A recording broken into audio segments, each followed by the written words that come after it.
Bom dia, um feliz dia. Hoje é 16, sexta-feira. Espero que você tenha conseguido aí meditar, estudar a palavra de Deus durante toda a semana. Nessa semana nós estudamos sobre o selo de Deus e a marca da besta, parte 2. Já identificamos que o selo de Deus é o sábado e a marca da besta é o domingo. Apocalipse 13, verso 10 diz: se alguém tiver de ir para o cativeiro irá. Se alguém tiver de ser morto pela espada, morto será. Aqui está a perseverança e a fidelidade dos santos. Nós identificamos aqui que aqueles que foram verdadeiros adoradores do Senhor, no tempo da perseguição, serão perseguidos, né? E muitos serão mortos em prol da sua fé, da sua perseverança em Cristo Jesus.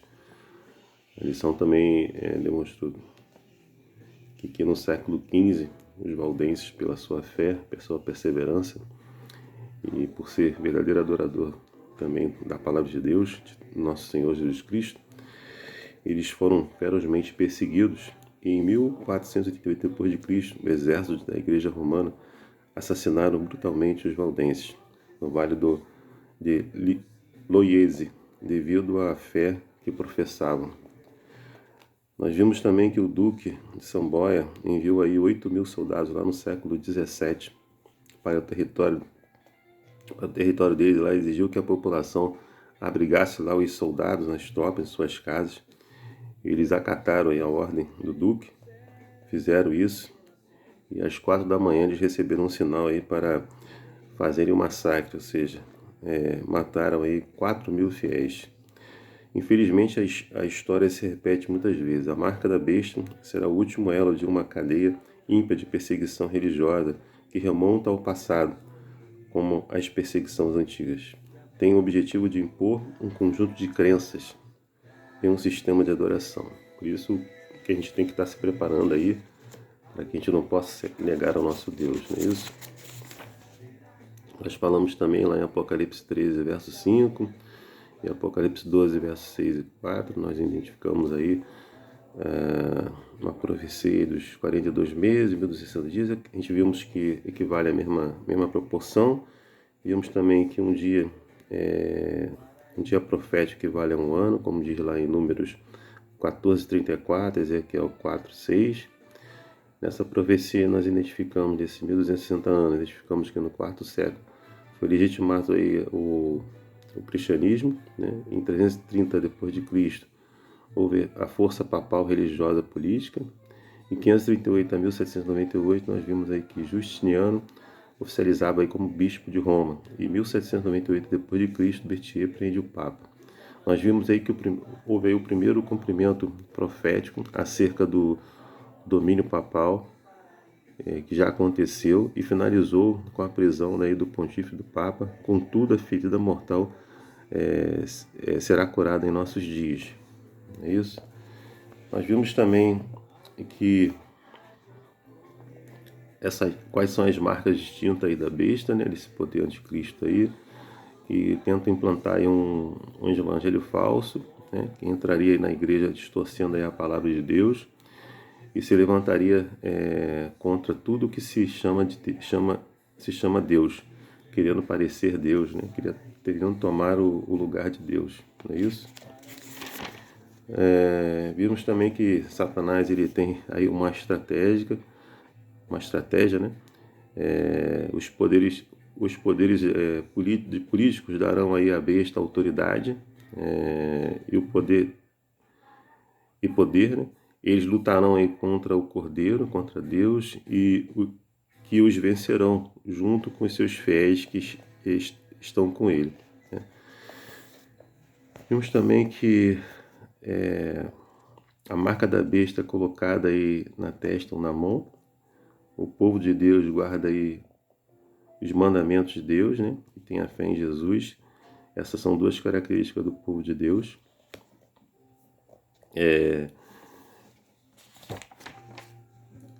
Vimos também que existem aí, o quarto mandamento tem 3 elementos fundamentais de um selo autêntico, né? O primeiro é o nome de quem o selou, o Senhor, seu Deus.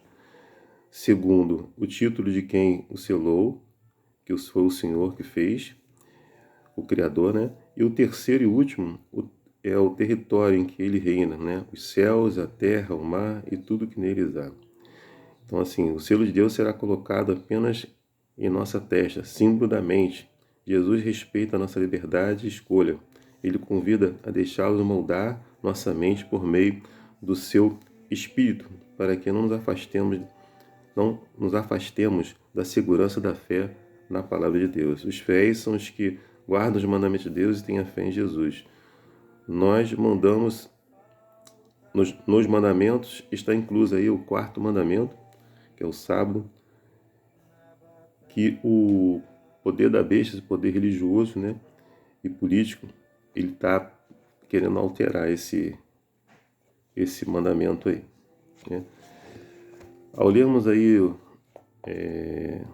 Testemunhos para a Igreja, volume 5, página 385, vem dizendo assim: quando o protestantismo estender os braços por sobre o abismo, a fim de dar uma das mãos ao poder romano e a outra ao espiritismo, quando por influência dessa tríplice aliança os Estados Unidos forem induzidos a repudiar todos os princípios de sua Constituição que fizerem delas um governo protestante republicano e adotar medidas para a proclamação dos erros e falsidades do papado, podemos saber que é chegado o tempo das ações sobrenaturais de Satanás e que o fim está próximo.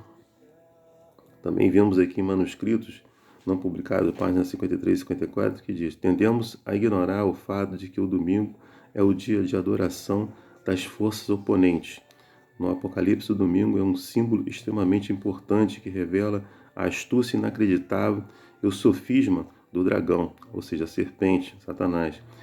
Essa mudança da lei de Deus expressa em uma simples ação a essência do ódio do dragão contra Deus no conflito cósmico. Sua simplicidade é altamente enganosa. O dragão tem procurado usurpar o lugar de Deus nos cosmos, se descrevendo como o verdadeiro objeto de adoração e argumentando que a lei de Deus é injusta, que deve ser mudada. O dragão mudou a lei no ponto em que Deus é identificado como Criador e Redentor, o único digno de adoração.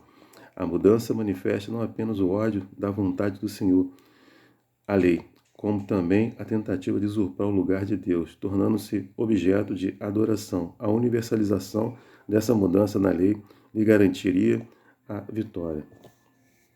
Então nós vimos aí que temos de nos preparar, né, para que não sejamos enganados por esse poder. E só o nosso Deus, só o Criador de todas as coisas, é digno de toda adoração, né? E que devemos adorar somente a Ele. Deus te abençoe e te dê uma semana, uma sexta-feira, na verdade, abençoada, né, no Senhor, e uma preparação para o sábado também abençoado. Que Deus te abençoe e te guarde. É o meu desejo e minha oração. Amém.